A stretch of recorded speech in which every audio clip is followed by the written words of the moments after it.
अस्सलाम वालेकुम। आज हम स्टार्ट करने जा रहे हैं क्रिमिनोलॉजी की लेक्चर सीरीज़, जिसमें मेरी कोशिश होगी कि कम से कम लेक्चर्स में मैक्सिमम कोर्स को कवर किया जाए और जल्द से जल्द इसको रैप अप करके आपको नोट्स के साथ प्रोवाइड किए जाएँ। मेरी कोशिश होगी जो सा लेक्चर मैं पढ़ाऊँ, यहाँ पे जो चीज़ हम डिस्कस करें, उसके एंड में आपको उसके रिलेटेड नोट्स साथ में प्रोवाइड कर दूँगा। उसका लिंक मैं डिस्क्रिप्शन में दे दूँगा, जिसको आप आराम से बाद में पढ़ के नोट्स मेकिंग कर सकते हैं।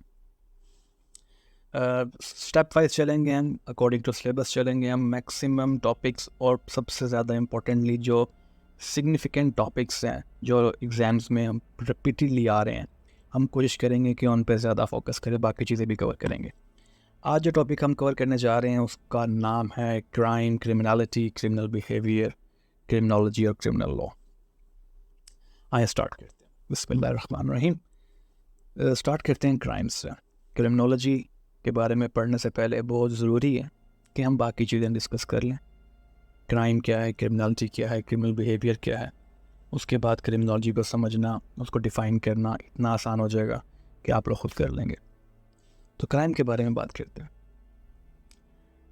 हर सोसाइटी, चाहे वो मॉडर्न हो, चाहे वो इंडस्ट्रियल हो, चाहे एग्रीकल्चरल हो, चाहे प्रीमॉर्डियल सिविलाइजेशंस की हम बात करें, तमाम सोसाइटीज़ बेस कर रही होती हैं कुछ नॉर्म्स पे, कुछ वैल्यूज़ पे, कुछ बिलीव्स पे, जो बहुत सेक्रेड होते हैं उनके लिए, और उनकी कोशिश होती है कि उनको कंफॉर्म किया जाए।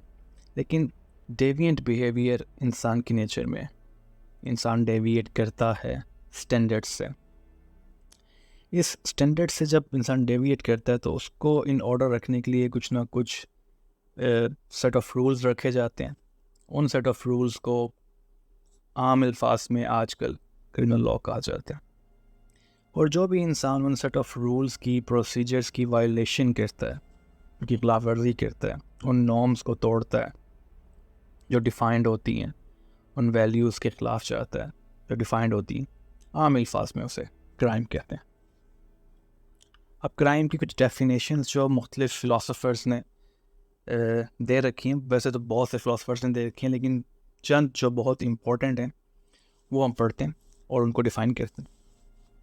एडविन सदरलैंड बहुत ही जाना माना सोशियोलॉजिस्ट है। ये कहता है जी, crime is such an act of violation of law of society that prohibits so action and defines punishment in case of commission. Without such law the act is not a crime. दूसरी definition पढ़ते हैं, वो है William Blackstone की। वो कहते हैं crime is an act committed और omitted in violation of public law forbidding और कमांडिंग इट। अब इन दोनों डेफिनेशंस को अगर हम पढ़ें तो हमें 4-5 एस्पेक्ट कुछ मिल रहे हैं जो कि जिनका होराइजन जो है वो इंकैप्सूल कर रहा है क्राइम को। नंबर 1 कि कोई एक्ट है जो फॉरबिडन है। नंबर 2, वो फॉरबिडन एक्ट जो है या उसकी जो फॉरबिडेंस है, उसकी जो प्रोहिबिशन है, वो एनफोर्स्ड है बाय लॉ। नंबर 3, उसकी कमीशन पे या ओमिशन पे उस एक्ट की कोई पनिशमेंट डिफ़ाइन की जा चुकी हुई है। और नंबर 4, अगर कोई लॉ मौजूद नहीं हो, अगर कोई पनिशमेंट डिफ़ाइन नहीं की है, तो कोई भी एक्ट क्राइम कंसिडर नहीं किया जा सकता। ये 4 चीज़ें हमें इन डेफिनेशन से मिलती हैं कि एक तो कोई एक्ट फॉरबिड होना चाहिए, उसकी फॉरबिडेंस होनी चाहिए, प्रोहिबिटेड होना चाहिए, वो लॉ के ज़रिए इन्फोर्स होना चाहिए। नंबर 3, उसकी कोई पनिशमेंट होनी चाहिए। अगर कोई पनिशमेंट नहीं है, कोई लॉ डिफ़ाइन नहीं किया हुआ, तो कोई भी एक्ट कभी भी क्राइम कंसिडर नहीं किया जा सकता। अब चलते हैं बेसिक एलिमेंट्स की तरफ। क्राइम के एलिमेंट्स क्या हैं? क्राइम के 7 एलिमेंट्स हैं जो बहुत आसान है, उनको समझना बहुत आसान है। सबसे पहला मेंस रिया, एक लैटिन टर्म है मेंस रिया, जिसका मतलब होता है गिल्टी माइंड। एक स्टेट ऑफ माइंड की बात है, जब कोई भी क्रिमिनल क्राइम करने जा रहा होता है उसके माइंड में ये मौजूद हो कि जो मैं करने जा रहा हूँ वो गलत है, उसका गिल्टी माइंड लेके वो जा रहा हो, इसको मेंस रिया कहते हैं। अभी तक के लिए इतना समझना काफ़ी है। उसके बाद आता है एक्टस रियस। एक्टस रियस का मतलब है गिल्टी एक्ट। एक्चुअल जो वो क्राइम करने जा रहा है, जो वो एक्ट करने जा रहा है, उस गिल्टी को, एक्ट को एक्टस रियस कहते हैं। 2 चीज़ें होगी। नंबर 3 है कंकरेंस। जब ये दोनों चीज़ें मिल जाती हैं, एक गिल्टी माइंड और एक गिल्टी एक्ट, जब ये मिल जाता है, एक इंसान एक माइंड बना के निकलता है और एक गलत काम करने के लिए निकलता है और वो करता है, ये दोनों की कॉन्फ्रेंस होगी, ये क्राइम बन जाता है। चौथा है लीगैलिटी। लीगैलिटी कहते हैं कि जो वो क्राइम कर रहा है इसके बारे में लीगल प्रोविजंस मौजूद होने चाहिए, जो हमने डेफिनेशंस में पढ़ा कि there should already be defined laws against that specific act. Number 5 पे आती है कॉजेशन। अक्सर आपने अगर जिसको क्रिमिनल इन्वेस्टिगेशन मूवीज़ या इन्वेस्टिगेटिव जो जर्नल्स होते हैं वो पढ़ने की आदत हो, तो इन्वेस्टिगेटर्स कॉजेशन को फाइंड कर रहे होते हैं, relation between criminals conduct and the result, कि जो उसने किया है और उसका जो एंड रिजल्ट है इसमें रिलेशन क्या है, ये इसकी कॉजेशन होती है। और नंबर 6 पे आता है हार्म, जो एक्चुअली उस क्रिमिनल एक्ट की वजह से, उस कंडक्ट की वजह से जो विक्टिम को हार्म पहुंचा होता है, जो फिज़िकल डैमेज हुआ होता है, या जो भी कॉन्सिक्वेंसेस होते हैं, वो एक आम टर्म में उसको हार्म के कहते हैं। लास्ट में इसकी आती है पनिशमेंट। ये सारा कुछ होने के बाद जब वो बंदा पकड़ा गया है उसको पनिशमेंट क्या दी जाएगी, ये भी ऑलरेडी डिफाइंड होती है अंडर द प्रोसीजर। CRPC में, पाकिस्तान के जो क्रिमिनल प्रोसीजर कोड्स हैं उसमें डिफ़ाइन की जाती हैं, और बाकी ममालिक में भी अकॉर्डिंगली की जाती है। अब चलते हैं स्टेजेस की तरफ। 4 स्टेजेस हैं क्राइम की।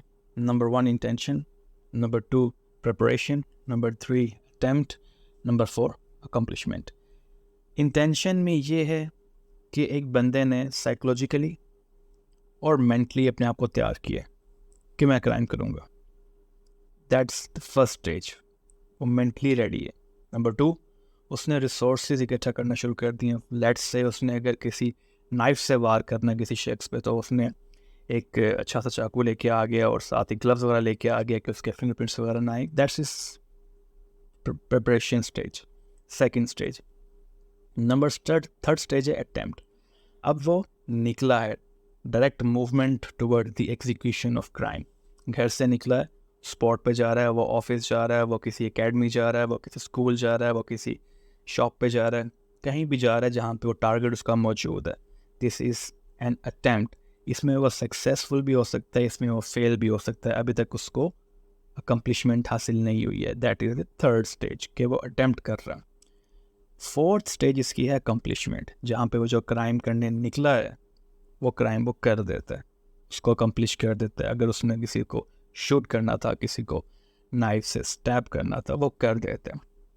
जो उसका एक्टेस्ट्रियस है वो अकम्पलिश हो जाता है। ये 4 स्टेजेस में क्राइम कंडक्ट किया जाता है। अब बात करते हैं मुख्तलिफ टर्म्स की, जिससे अक्सर लोग कंफ्यूज हो जाते हैं। इन टर्म्स को यहाँ पे डिफाइन करना बड़ा ज़रूरी है। एक तो ये कोर्स में भी हैं, शॉर्ट आंसर्स में आ सकती हैं, MCQs में आ सकती हैं, और अक्सर लोग क्राइम्स के साथ इनको कंफ्यूज कर जाते हैं। बट ये क्राइम्स नहीं हैं, these are different terms which you need to understand very firmly. Number 1 है डेवियंस। डेवियंस किसी भी ऐसे एक्ट को कहते हैं जो वायलेट करता है सोशल नॉर्म सोसाइटी की, और वो सोशल नॉर्म्स कुछ भी हो सकती हैं जो भी सोसाइटी ने डिफ़ाइन की हों। लेकिन हर क्राइम एक डेवियंस होता है, लेकिन हर डेवियंस क्राइम नहीं होता। एक सोशल नॉर्म है कि सच बोलना चाहिए, ट्रुथ और बीइंग ऑनेस्ट, ईमानदारी एक सोशल नॉर्म है किसी सोसाइटी की, हमारी सोसाइटी की भी है। बज़ाहिर अगर कोई बंदा सोशल नॉर्म तोड़ता है, झूठ बोल देता है, तो वो कोई क्राइम नहीं कर रहा, उस पर कोई सज़ा नहीं होगी उसे, लेकिन लोग बुरा जानेंगे, सोशल सैंक्शंस लगेंगे, लोग बात नहीं करेंगे, लोग बुरा जानेंगे। जो सोसाइटी लोगों को रीइंफोर्स करती है, नेगेटिव रीइंफोर्समेंट, उसे सोशल सैंक्शंस बोलते हैं। बात करना छोड़ देंगे, बुरा जानेंगे, दुत्कारेंगे, अलग कर देंगे सोसाइटी से, ये तमाम सोशल सैंक्शंस में आते हैं। नंबर 2 पे आती है vice. Vice is any violation of general accepted moral values या मॉरलिटी। कोई भी मॉरलिटी के ख़िलाफ़ इंतहाई गिरी हुई हरकत आप करें, न्यूड वॉक शुरू कर दें एकदम स्ट्रीट्स में, that is against moral values, that is against morality, a standard general accepted morality, that is vice.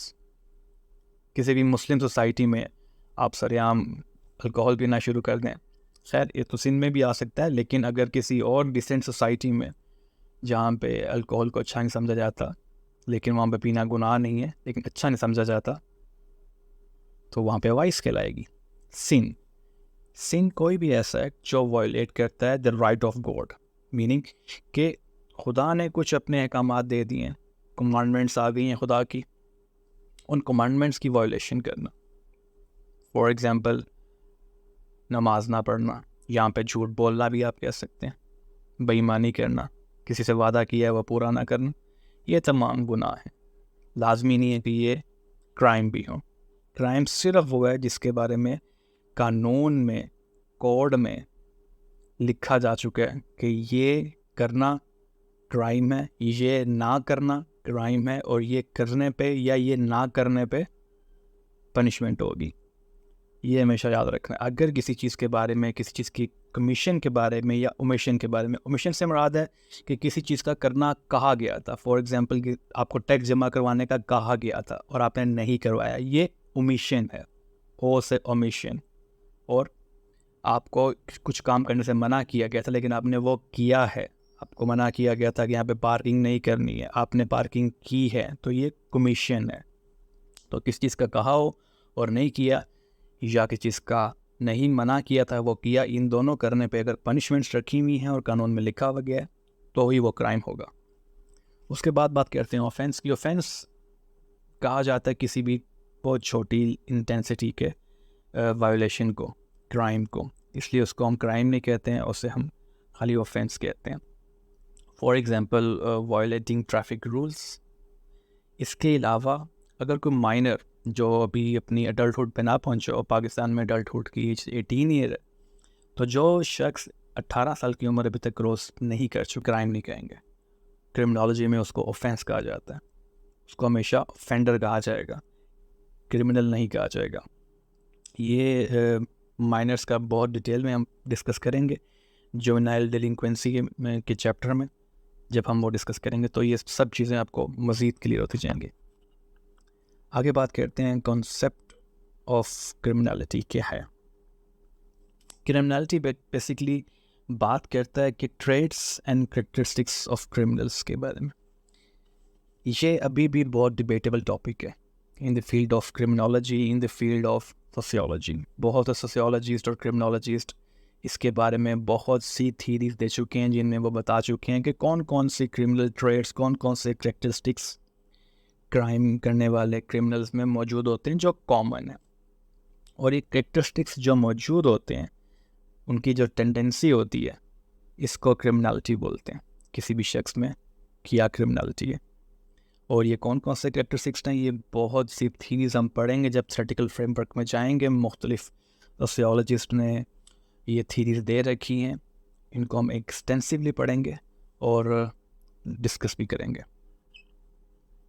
अब हम बात करते हैं क्रिमिनल बिहेवियर के बारे में। क्रिमिनल बिहेवियर क्या है, जैसे हमने ट्रेड्स पढ़े हैं कि क्रिमिनलिटी पढ़ी है, हम डिस्कस किया कि क्रिमिनल ट्रेड्स होते हैं जो कि कुछ कॉमन है। तो कोई भी ऐसा एक्ट जो कानून में मना हो, उसकी वायोलेशन करे, उसे क्रिमिनल बिहेवियर कहा जाएगा। या कोई भी ऐसा वायोलेशन जो रिलीजियस कोड की कोई भी ऐसा एक्ट जो रिलीजियस कोड की वायोलेशन करे, वो उस बिहेवियर को भी आप क्रिमिनल बिहेवियर कहेंगे।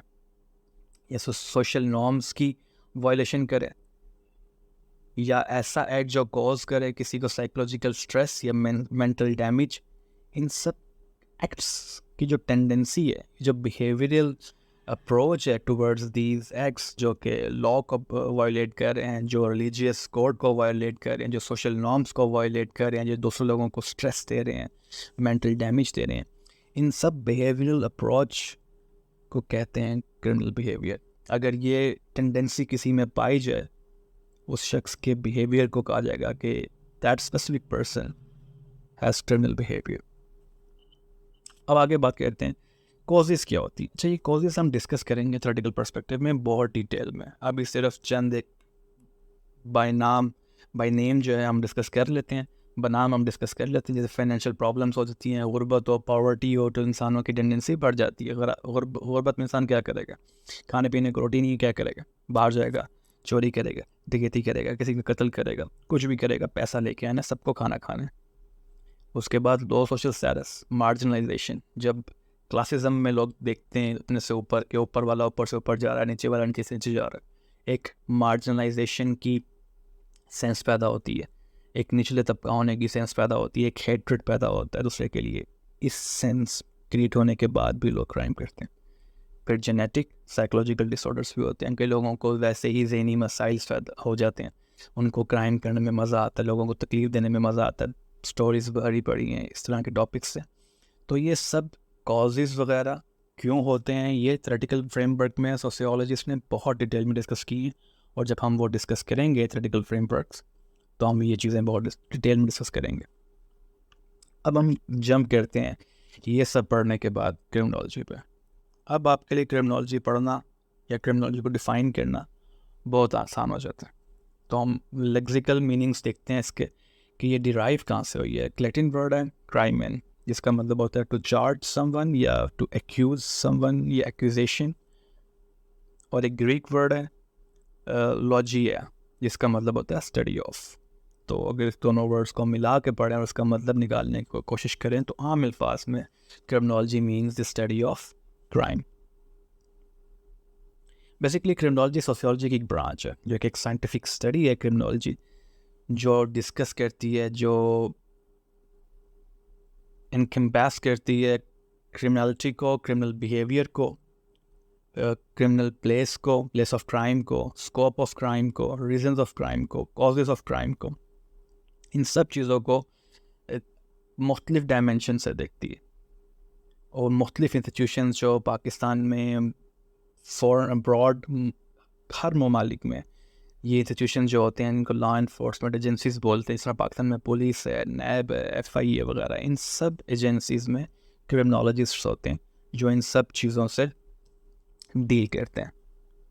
अब हम बात करते हैं कि स्कोप ऑफ क्रिमिनोलॉजी क्या है। क्रिमिनोलॉजी किस किस चीज़ को अपने अंदर समाती है, ये क्या क्या चीज़ डील करती है, किस किस डायमेंशन पे देखती है।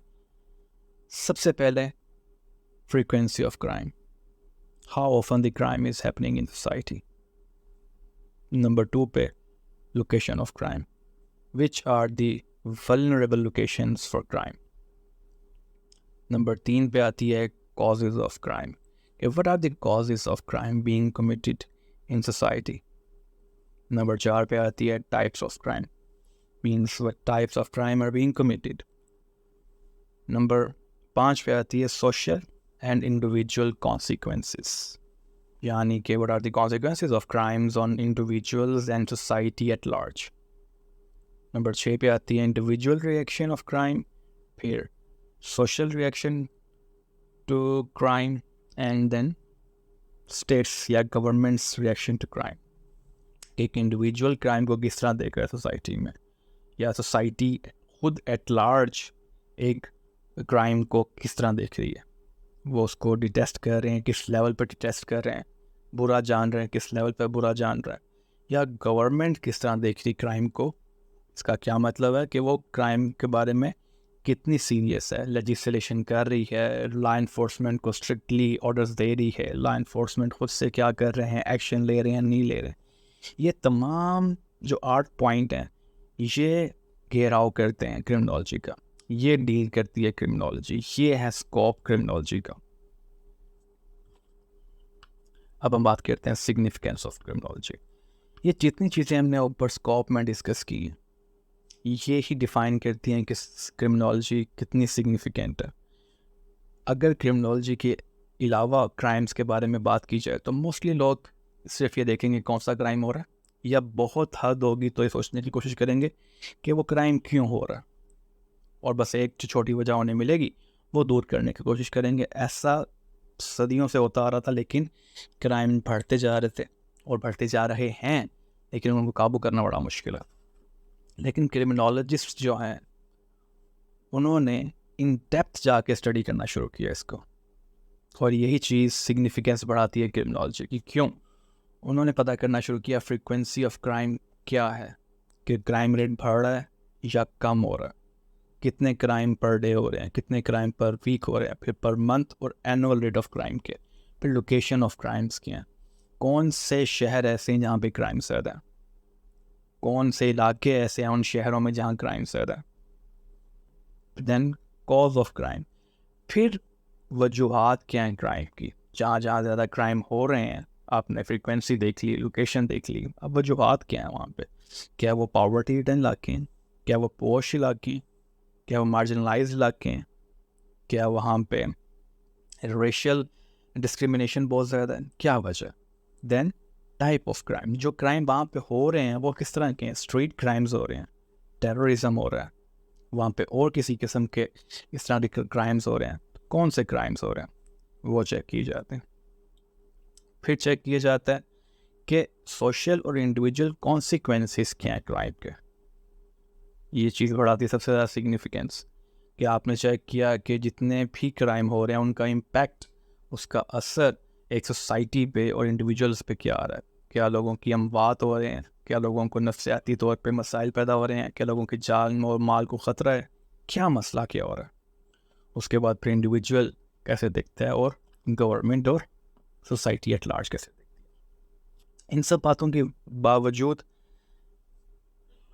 दहाइयों से थिंक टैंक बैठते आए हैं, सोचते आए हैं कि क्या किया जाए, कौन सी पॉलिसी अपनाई जाए, किस तरह से कार्व किया जाए। और जिस तरीके से मॉडर्निटी और टेक्नोलॉजी एडवांसमेंट्स होती जा रही हैं, क्राइम्स बढ़ते जा रहे हैं, क्राइम्स के भी न्यू से न्यू एवेन्यूज़ खुलते जा रहे हैं, साइबर क्राइम्स आ गए हैं, सोशल मीडिया पे क्राइम्स आ गए हैं, हर तरह के क्राइम्स बढ़ते जा रहे हैं। इस वजह से क्रिमिनोलॉजिस्ट और ये क्रिमिनोलॉजी ही बेहतरीन जवाब है इस चीज़ का, क्योंकि ये होलिस्टिक पर्सपेक्टिव, होलिस्टिक रिव्यू देती है आपको कि कैसे क्राइम को कंट्रोल किया जा सकता है। ये सब 8 चीज़ों को जांच के, इसकी पड़ताल करके ये बताती है आपको कि कैसे क्राइम को कंट्रोल किया जा सकता है in best possible man, in best possible practice. उसके बाद अगर हम बात करें लास्ट में क्रिमिनल लॉ की, तो ऊपर सब डिस्कशन से मेरा ख्याल है बहुत आसान हो गया कि क्रिमिनल लॉ क्या है। हमने बात की है कि सेट ऑफ रूल्स रखे जाते हैं एक सोसाइटी को अपने नॉर्म्स, वैल्यूज़, अपने बिलीव्स को इंटैक्ट रखने के लिए, उनसे वायलेशन कोई ना करे, इस सब चाहने के लिए एक सेट ऑफ रूल्स रखे जाते हैं, कुछ स्टैंडर्ड्स रखे जाते हैं, वो लिख लिए जाते हैं। जब ये लिख लिए जाते हैं तो वो एक कोड बन जाता है, एक लॉ बन जाता है। इसको क्रिमिनल लॉ कहते हैं। ये कोई नई चीज़ नहीं है, ये मॉडर्न सोसाइटी में कोई नई चीज़ नहीं है, ये सदियों से होती आ रही है। सबसे पुराना जो लिखा हुआ कोड या क्रिमिनल लॉ समझा जाता है वो 1754 BCE में द कोड ऑफ हम्मुराबी के नाम से मशहूर था। एक किंग था हम्मुराबी, उसने लिखा था ये कोड, और इसके 282 सेक्शंस थे, और इसमें भी वो तमाम नहीं तो बहुत ज़्यादा सेक्शंस, आर्टिकल्स ऐसे मिलते हैं जो आज भी बहुत से ममालिक के कवानीन के साथ कॉन्सोनेंस रखते हैं, जैसे कि आई फॉर एन आई, वो भी वहाँ पे मौजूद है। और चोरी करने पे हाथ काटने की सज़ा, ये भी हम्मुराबी कोड ऑफ कंडक्ट में मौजूद है। ये दोनों नामों से मशहूर है, कभी सर्च कीजिएगा द कोड ऑफ हम्मुराबी या फिर हम्मुराबी कोड ऑफ कंडक्ट। तो ये तमाम लेक्चर था आज का, ये डिस्कशन थी हमारी आज की। उम्मीद है आप सबको समझ आई होगी। अगर समझ नहीं आई है तो काइंडली कमेंट कीजिएगा, मैं कोशिश करूँगा कि मैं उसका जवाब दूँ। और ये तमाम लेक्चर जो हमने डिस्कस किए, इसके जो रिटन नोट्स हैं आपको दोबारा पढ़ने के लिए, उसका डिस्क्रिप्शन में मैं लिंक दे दूँगा ताकि आप उसको डाउनलोड करके वो भी पढ़ सकें। तो अपना ख्याल रखिएगा। Thank you very much. Allah हाफिज़।